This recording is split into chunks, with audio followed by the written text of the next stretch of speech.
Last year, USC was close. They still finished the season 7-6. So are the Trojans ahead of schedule, on schedule, behind schedule? I'm asking because in just 88 more days, the Trojans kick off their season against Missouri State, beat the Bears.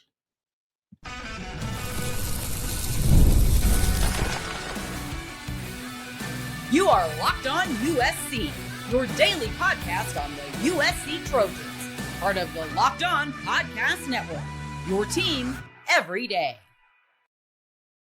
Fight on, everyone. I'm your host, Mark Culkin, and thank you for making Locked On USC part of the Locked On Network, your first listen every day. You already know, whether you're watching the show on YouTube, wherever you download this podcast, pick your platform. It's always going to be free, and I am always going to appreciate your support. This episode is brought to you by Monarch Money. Take control of your finances with Monarch Money. Use code LOCKEDONCollege at monarchmoney.com for 50% off your first year. On Sunday, just past a couple days ago, I published my Sunday takeaway piece asking the question, is USC ahead of schedule? And the premise was, as far as competing for a championship in 2025. Again, despite finishing just one game over 500 in 2024, right now, if you're paying attention during this offseason, USC has all the momentum. You would never know they barely finished above 500. And because of that, it's leaving the impression that, USC might be ahead of schedule right now. So hindsight's 2020, all right? You're looking back, it's clear as day. So if everyone truly believes that USC was close in 2024, then there's really no reason not to believe that this year's team can't compete for a Big Ten Conference championship, perhaps even more in 2025. Everyone's kind of forecasting 2026 as the year. So I'm just wondering. Think about this. As I mentioned, USC is winning the offseason right now, which has nothing to do with what happens in 2025. But since December, since USC went 7-6, Coach Riley, athletic director Jen Cohen, they hired a general manager, Chad Bowden. They wanted to run this program like a business, like you're a professional NFL organization. So far, so good, right? The program had to replace Matt Entz, their linebacker coach, who took the head coaching job at Fresno State. What did they do? They went in and found one of the best linebacker coaches to ever coached in the game at whatever level, Rob Ryan. And then they went out and got a dedicated cornersback coach, Trovon Reed, who is a protege of Pete Carroll. So that was just what happened with the coaching staff, with the front office type of stuff, behind the scenes.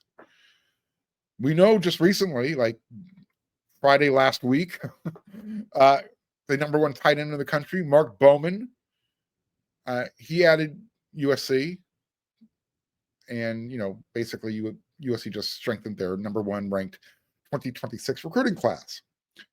So as we like to say around these parts, when things are going really, really well, today's a good day to be a Trojan. Here's the reality. There aren't any trophies that are going to get passed out for doing your job efficiently, doing it effectively during the offseason. I mean, that should be the baseline, right? Bare minimum as far as expectations are concerned. So, yeah, you want to give credit for everything that's been done, but let's not say, hey, participation trophy, because that's really all it is. Mark Bowman and the rest of USC's number one ranked recruiting class in 2026, they're still a year away. And even then, when they do arrive, they're still going to be freshmen. So let's not forget that they're still going to be kind of trying to find their way in college, even though they're being paid like professionals. Some better than the NFL professionals. But because of that, USC has everyone's attention again. And I don't know whether it's jealousy, hate, concern, whatever. USC has everyone's attention. So the question now is on everyone's mind is, when will USC actually be ready to compete for a national championship? Not sure about any of you, But going back to last year, I lost count, literally. How many times did Coach Riley said, we're close? One play here, one play there, bunch of yada, yada, yada stuff. Remember, after USC lost to Minnesota, this is what Coach Riley said. Disappointing ending to the game, a hard-fought game. We knew we would be coming into, a motivated team, a really good atmosphere, and we needed to play really good football. Reality is we did a lot of good things on all sides, but we just didn't play good enough to win at the end of the day. We put ourselves in a great position there at the end of the game. Didn't get it done. Give credit to Minnesota. Those guys played well, played hard. It was a really close game. Obviously, it came down to just a few inches right there at the end. We've had opportunities to win those close games, and so we've put ourselves in those positions, which is hard to do on the road against quality teams. But obviously, we're frustrated that we haven't finished them off. We've got to close the gap, play a little bit better off on all three sides of the ball, which we're going to do. We're going to hold all three sides accountable, all the coaches, everybody. We need to be a little bit better because we got the makings of a really good team in there. This is the part you really want to focus on. You have to keep perspective. If you change 2 plays this year, we're 5-0, and we feel like we're world beaters, and we're worried about being overconfident. That's what Coach Riley said Monday, October 7th, just a couple days after losing to Minnesota. So how did that story end? The end of that next following week, USC lost to Penn State at home in overtime. Look, I get it. I know, because it kind of feels like it to me too. It feels like I'm rubbing salt in the wound. It's a festering wound that just won't close. However, what happens if Miller Moss doesn't throw that interception in the end zone against Minnesota late in the game? I mean, obviously, the replay refs and Coach Robo's antics screwed USC over, or screwed the defense over at the end of the game. What Coach Riley was referring to, a few inches. You had the interception against Michigan the week before. Plus, in that game, you also had that long run against the defense, that they gave up at the end. So Coach Riley was right up to that point. There, literally, they could have been worried about overconfidence if just a couple of plays had gone a different way. So here's the question. Big picture, right? Taking a step back, looking at 2025, looking at the 2025 team from afar. Pretend it's a Monet. It's good from afar, but far from good. For you art critics out there, or is that Monet? Anyways, are they ahead of schedule? On schedule in 2025, or are they a year behind still? My outlook is this. This is year 4 for Coach Riley. And I think USC is actually on schedule to compete and win the conference crown this year. Look, if I wanted to be critical, overly critical, I could bring up all the advantages available today compared to years past, which might, start to tilt the scale towards their behind schedule. But Lincoln Riley has NIL. He has the transfer portal without players having to sit out a year. He had Caleb Williams for 2 years. So I can make the argument that USC should actually be further along. Recruiting's been fine, and it's only gotten better. Remember, year 1 was supposed to be the worst roster USC would have during his time at USC. And he's been correct. The roster has gotten better every single year. But I'm going to be fair. I'm going to keep it fair and balanced, because he did inherit a small dumpster fire. NIL was slow to the pickup game. But right now, there's already enough talent on the roster to compete for a championship, even though, again, everyone wants to point to 2026 as the year. I disagree. I think 2025 could be the year to contend for the conference championship. And what happens beyond that, who knows? But you look at their schedule, you look at their roster, no reason they can't get to 10 wins. I say 2 years is too far away, and that, they're kind of ahead of that schedule. We've talked about this all off season, right? In the next segment, I'm going to tell you why USC has all the pieces in place. They just need to trim some fat, and they'll be able to contend this year. They won't have to wait until 2026. I'll tell you why in the next segment.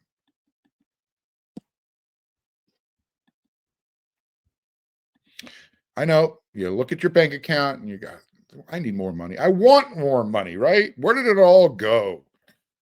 Well, we live in a really expensive world right now, so it's easy to see where our money goes. But this is where Monarch Money comes in. It's like having your own CFO, right? Get your own chief financial officer, someone who's going to give you full visibility, give you total control over your finances. Monarch Money isn't just a budgeting app. It's a complete financial command center. You can track all of your accounts, all of your investments, track your spending habits. You can do this all in one place, by the way. And that way you just stop managing your money, start building up some wealth. Again, you'll love the all-in-one convenience. You can do this all in one app. You don't have to juggle multiple apps. So again, track your spending, track your finances, plan some long-term goals. Take control of your finances with Monarch Money. Use code LOCKEDONCollege at monarchmoney.com. You're going to get 50% off your first year. That's monarchmoney.com. Code LOCKEDONCollege for half off your first year.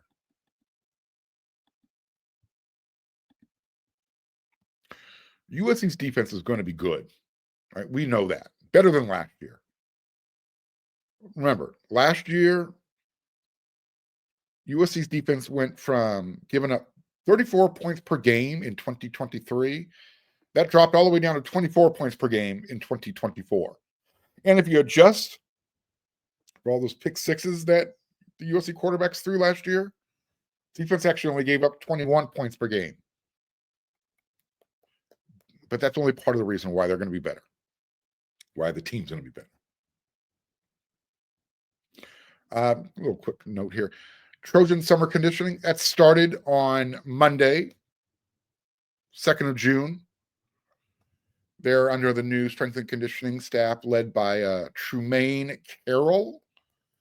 And I spoke briefly to one of the defensive coaches.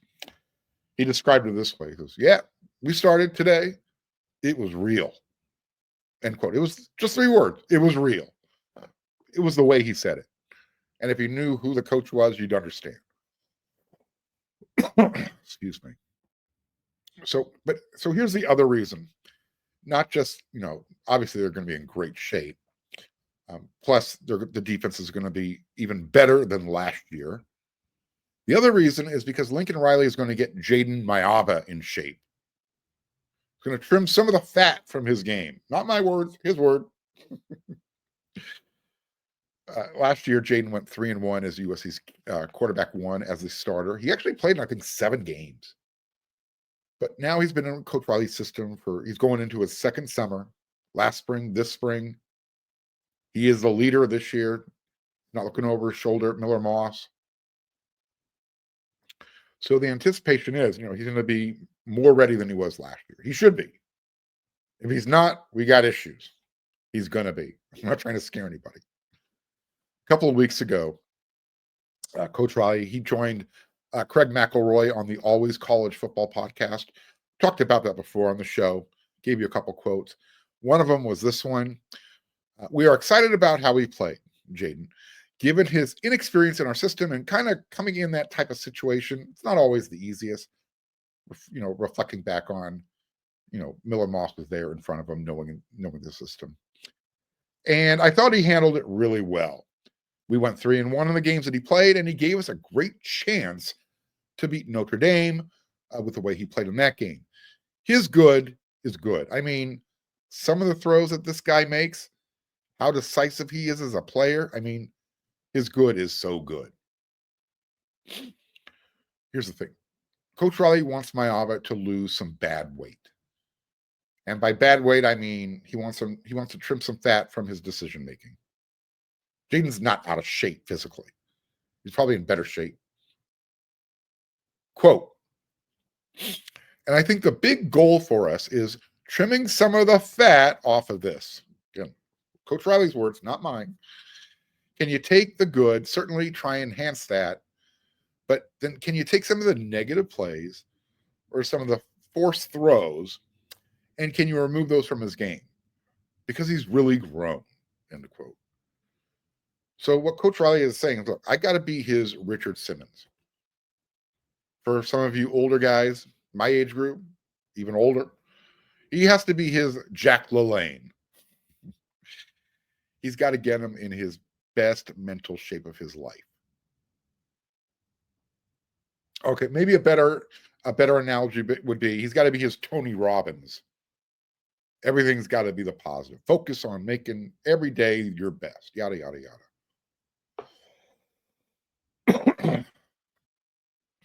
Look, Jaden's timeline is full of game experience. He might have only started 4 games for USC last year, but again, I told you, he played in 7 games. And in that first year at USC, he put up 1,200 yards, 11 touchdowns, 6 interceptions. That's not even a 2-to-1 ratio. It's less than 2-to-1. And that ain't a good ratio when you're a quarterback. It's got to be closer to like 4-to-1. Anything above that is just, you're great. So for, every 48 touchdowns, you want 4 interceptions, right? Or is it 4-to-1? Yeah. You're going to play 12 games, 4 touchdowns per game. You can afford to throw 1 interception for every, whatever. You guys do the math. You understand where I'm going with this. Clean it up. So he did that in his limited playing time experience with USC. He played as a true freshman at UNLV. Played a full season, 3,085 yards, 17 touchdowns, 10 interceptions. Again, it's that ratio. It's bad. It's not good enough. So Coach Riley said, I think his understanding of the offense, he's continuing to get better. Quote, physically, he came in with a little bit of a knee issue last year, and that's all cleared up. So he's been able to really train. I think he's going to move around better for us this year. But if we can trim a few of those decisions off, which I certainly believe that we can, this guy's got a chance to be elite. If his knee, was an issue last year, I guess it kind of explains the lack of called running plays for, the guy wearing jersey number 14. Then again, it could have been, poor decision making, poor reads. Maybe that's what held him back. So Coach said he's going to trim some of that fat. And here's how I think he's going to do it. By using a stronger run game, leaning into that more, leaning more into your tight ends, letting them contribute more. Because that's what you need to do if you want to win in the Big Ten Conference. That's why I think USC is going to be ready this year. And they got bigger and stronger last year. They're going to continue on that path. They've been continuing on that path. They're now into their summer workouts. I love the running backs they have in that room. I think the offensive line is going to really surprise despite having to, replace the 3 starters. But I think they got the pieces now. Elijah Page at left tackle. You've got DJ Wingfield at left guard. People think it's going to be John Ray, General Reed, and Killian O'Connor battling it out for that center spot. Alani Noah, third-year starter at right guard. And then Tobias Raymond, starter at right tackle. With plenty of pieces behind them if they need to. If they have to. So you got all that coming together, and you're going to be able to lean onto the defense. I think you're going to see a leaner Jaden Maiava. And by leaner, I mean more touchdowns, less turnovers, more running, better decision making. And that's how USC is going to be ready to compete this year. They don't have to wait until 2026. Because for as good as that class is that's coming in next year, only a handful of them are going to contribute. Only a handful. So you don't have to wait till next year. Right now, it's time to do it. All right, we got one more segment to go. And yeah, I think they're scared. They're scared of what USC can do. I'm going to tell you why coming up.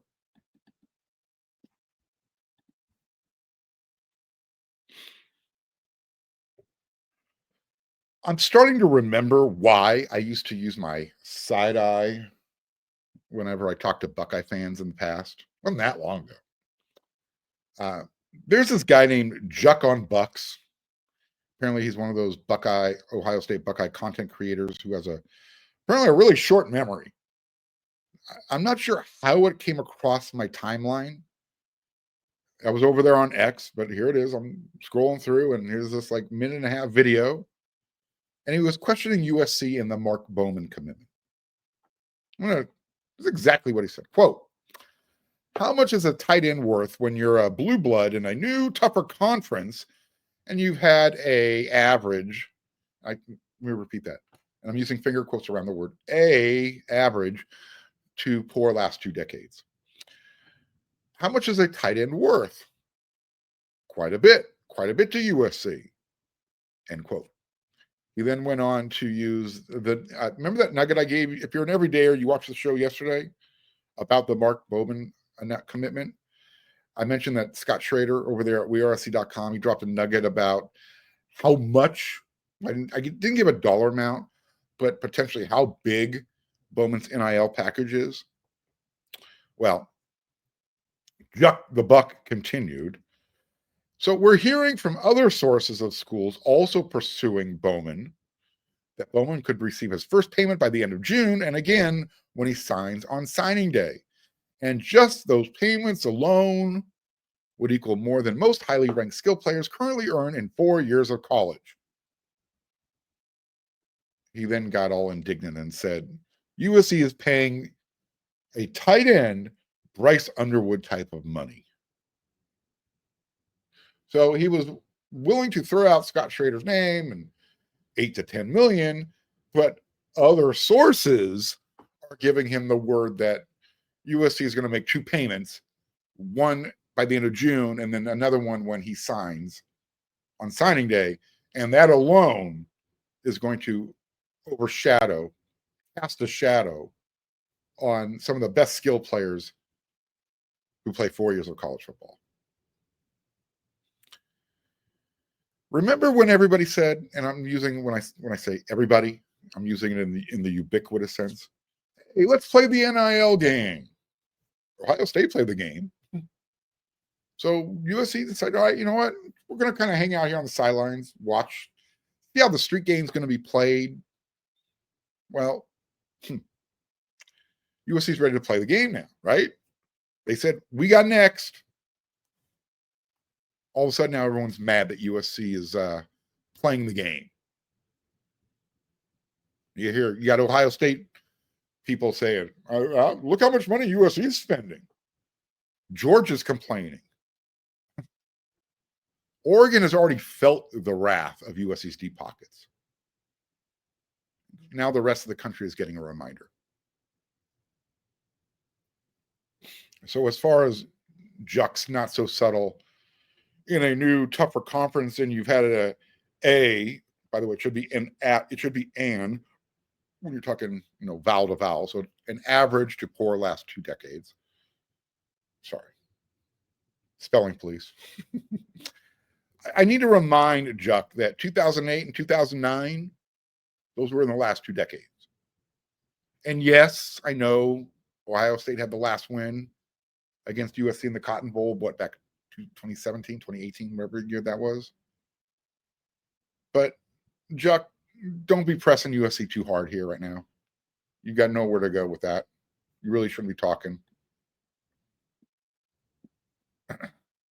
One, You shouldn't be talking because your own head coach, Ryan Day, talks about how much his roster costs.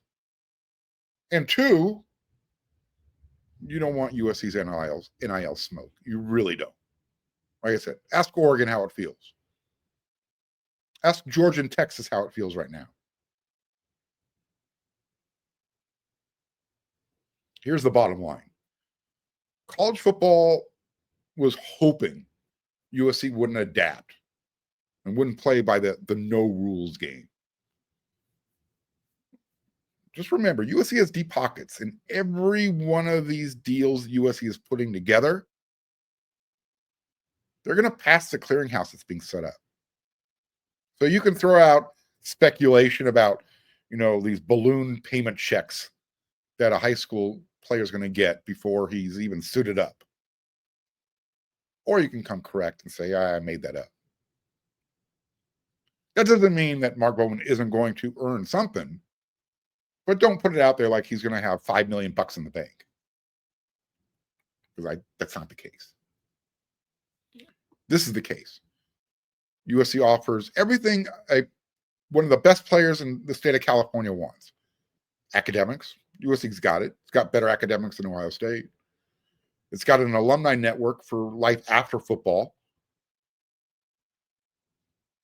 You want to get exposure, right? So you're playing in the largest media market in the country that has a major football program. No offense to Rutgers and Syracuse. I know New York is the biggest media market, but you get my point. All that, plus USC's got the new football-only facility that's being built. It's going to be ready for 2026. Oh, by the way, the brick facade, it's up. They're building that thing really fast right now. So before anybody wants to throw any haymakers at USC and say, oh, look at what they're doing. They're ruining the game. USC didn't start this game, but they can finish it. If it's going to be one of those things where, hey, you got to pay to play, USC's got the alumni network that can do that. And if they win this year in 2025, you think it's bad now? The rest of the country is going to wish Paul D was still alive. They're going to wish the NCAA had some power. Because once USC starts rolling, we've all seen the movie before. It's hard to stop because they've got too many built-in advantages. Location, natural resources for recruiting, money. Yeah. All right, there you go. This is why everybody's scared. They know what can happen. They don't want to do this again. I do. All right. That's it for this episode of Locked On USC. I'll be back again tomorrow. We do this 5 times a week. We'll have something new to talk about. By the way, baseball team. Womp, womp, womp, womp. Yeah, they lost Oregon State 9-0. Oof. Hey, all right. Maybe next year for them, right? So baseball season is over. At least they didn't get swept and they weren't the host of their regional. Could be worse, right? You know who I'm talking about. All right, till that next episode of Locked On USC. Everyone, you know what to do.